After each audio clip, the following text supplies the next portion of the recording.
लाडकी बहीण योजनेच्या लाभार्थ्यांसाठी महत्त्वाची बातमी।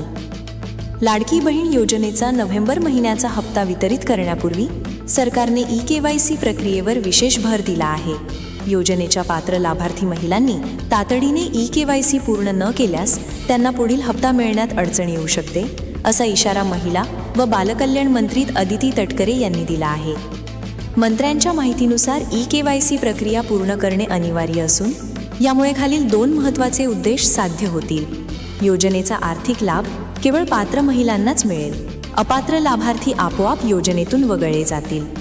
यामुळे फसवणूक रोखण्यास मदत होईल आणि शासकीय निधी योग्य लाभार्थ्यांपर्यंत पोहोचेल, असेही त्यांनी सांगितले।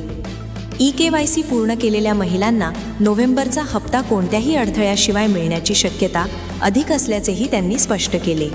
या संदर्भात अंतिम निर्णय मुख्यमंत्री देवेंद्र फडणवीस घेणार असून लवकरच त्याबाबत अधिकृत घोषणा होण्याची अपेक्षा आहे।